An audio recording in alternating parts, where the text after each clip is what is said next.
नमो नमः। आप सभी का हार्दिक अभिनंदन। आइए श्री विष्णु पुराण के तृतीय अंश के 7वें अध्याय का पाठन आरंभ करते हैं। यम गीता। श्री मैत्रेय जी बोले, हे गुरु, मैंने जो कुछ पूछा था वह सब आपने यथावत वर्णन किया। अब मैं एक बात और सुनना चाहता हूँ, वह आप मुझसे कहिए।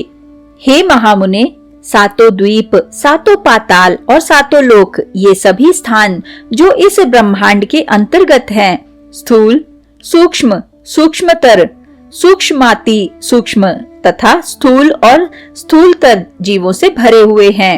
हे मुनि सत्तम, एक अंगुल का 8वां भाग भी कोई ऐसा स्थान नहीं है जहाँ कर्म बंधन से बंधे हुए जीव न रहते हों। किंतु हे भगवान, आयु के समाप्त होने पर ये सभी यमराज के वशीभूत हो जाते हैं और उन्हीं के आदेशानुसार नरक आदि नाना प्रकार की यातनाएं भोगते हैं। तदनंतर पाप भोग के समाप्त होने पर वे देवादि योनियों में घूमते रहते हैं। सकल शास्त्रों का ऐसा ही मत है। अतः आप मुझे वह कर्म बताइए जिसे करने से मनुष्य यमराज के वशीभूत नहीं होता। मैं आपसे यही सुनना चाहता हूँ। श्री पराशर जी बोले, हे मुने, यही प्रश्न महात्मा नकुल ने पितामह भीष्म से पूछा था। उसके उत्तर में उन्होंने जो कुछ कहा था वह सुनो। भीष्म जी ने कहा, हे वत्स, पूर्व काल में मेरे पास एक कलिंग देशीय ब्राह्मण मित्र आया और मुझसे बोला। मेरे पूछने पर एक जातिस्मर मुनि ने बतलाया था कि ये सब बातें अमुक अमुक प्रकार की ही होंगी। हे वत्स, उस बुद्धिमान ने जो जो बातें जिस जिस प्रकार होने को कही थी वे सब त्यों की त्यों हुई। इस प्रकार उसमें श्रद्धा हो जाने से मैंने उससे फिर कुछ और भी प्रश्न किए और उनके उत्तर में उस द्विजश्रेष्ठ ने जो जो बातें बतलाई उनके विपरीत मैंने कभी कुछ नहीं देखा। एक दिन जो बात तुम मुझसे पूछते हो वही मैंने उस कालिंग ब्राह्मण से पूछी। उस समय उसने उस मुनि के वचनों को याद करके कहा कि उस जातिस्मर ब्राह्मण ने यम और उनके दूतों के बीच में जो संवाद हुआ था वह अति गूढ़ रहस्य मुझे सुनाया था। वही मैं तुमसे कहता हूँ। कालिंग बोला। अपने अनुचर को हाथ में पाश लिए देखकर यमराज ने उसके कान में कहा, भगवान मधुसूदन के शरणागत व्यक्तियों को छोड़ देना, क्योंकि मैं वैष्णवों से अतिरिक्त और सब मनुष्यों का ही स्वामी हूँ। देव पूज्य विधाता ने मुझे यम नाम से लोगों के पाप पुण्य का विचार करने के लिए नियुक्त किया है। मैं अपने गुरु श्री हरि के वशीभूत हूँ, स्वतंत्र नहीं हूँ। भगवान विष्णु मेरा भी नियंत्रण करने में समर्थ है। जिस प्रकार सुवर्ण भेद रहित और एक होकर भी कटक, मुकुट तथा कर्णिका आदि के भेद से नाना रूप प्रतीत होता है, उसी प्रकार एक ही हरि का देवता, मनुष्य और पशु आदि नानाविध कल्पनाओं से निर्देश किया जाता है। जिस प्रकार वायु के शांत होने पर उसमें उड़ते हुए परमाणु पृथ्वी से मिलकर एक हो जाते हैं, उसी प्रकार गुण क्षोभ से उत्पन्न हुए समस्त देवता, मनुष्य और पशु आदि उसका अंत हो जाने पर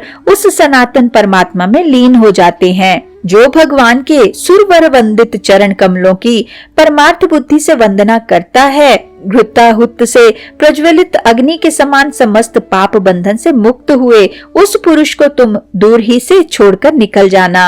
यमराज के ऐसे वचन सुनकर पाशहस्त यमदूत ने उनसे पूछा, प्रभु, सबके विधाता भगवान हरि का भक्त कैसा होता है, यह आप मुझसे कहिए।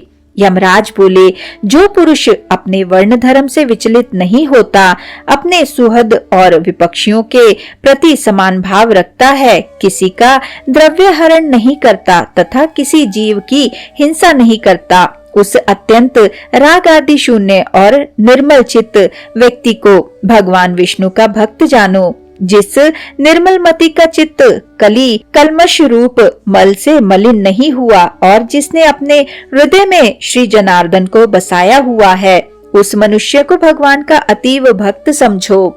जो एकांत में पड़े हुए दूसरे के सोने को देखकर भी उसे अपनी बुद्धि द्वारा तृण के समान समझता है और निरंतर भगवान का अनन्य भाव से चिंतन करता है, उस नरश्रेष्ठ को विष्णु का भक्त जानो। कहाँ तो स्फटिक गिरी शिला के समान अति निर्मल भगवान विष्णु और कहाँ मनुष्यों के चित्त में रहने वाले राग द्वेषादि दोष। इन दोषों का संयोग किस प्रकार नहीं हो सकता। हिमकर चंद्रमा की किरण जाल में अग्नि तेज की उष्णता कभी नहीं रह सकती। जो व्यक्ति निर्मल चित्त, मात्सर्य रहित, प्रशांत, शुद्ध चरित्र, समस्त जीवों का सुहृद, प्रिय और हितवादी तथा अभिमान एवं माया से रहित होता है, उसके हृदय में भगवान वासुदेव सर्वदा विराजमान रहते हैं।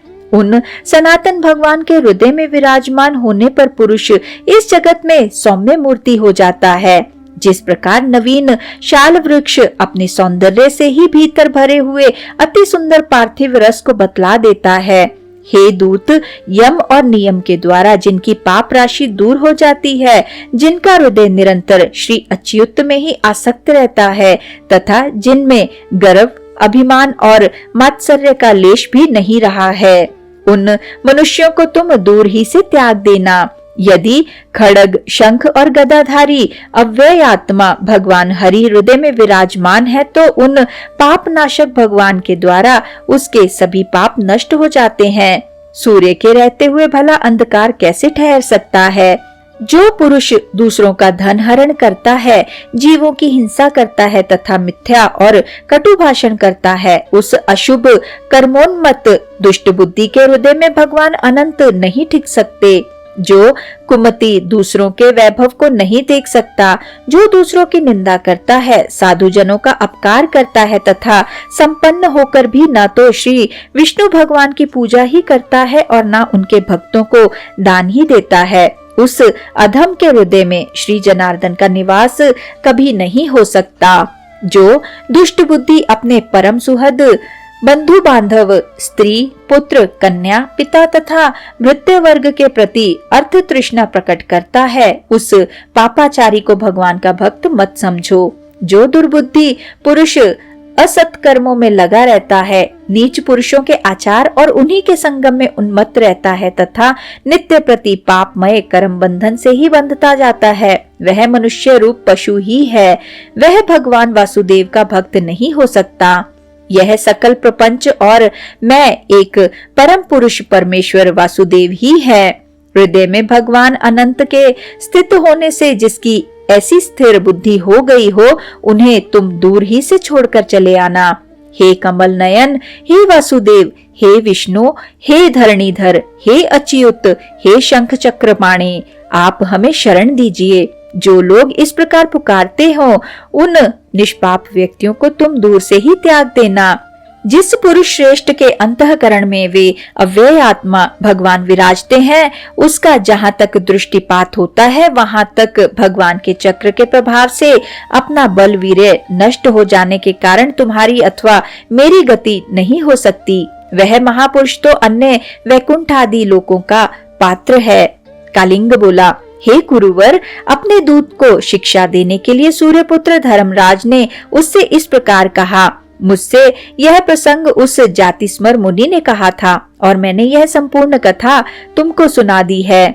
श्री भीष्म जी बोले, हे नकुल, पूर्व काल में कलिंग देश से आए हुए उस महात्मा ब्राह्मण ने प्रसन्न होकर मुझे यह सब विषय सुनाया था।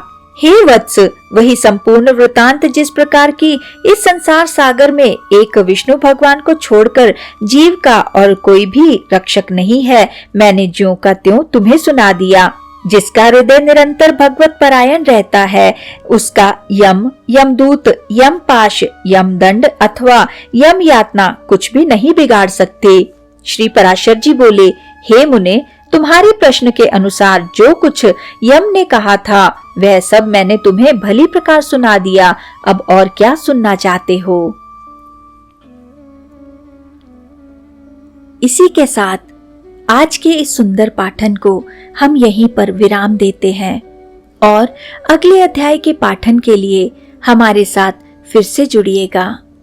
आइए विष्णु जी के इस सुंदर मंत्र से आज के पाठन का समापन करते हैं। ओम नमो भगवते वासुदेवाय।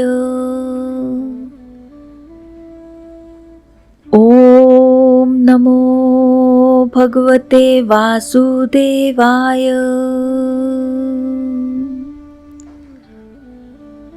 ॐ नमो भगवते वासुदेवाय।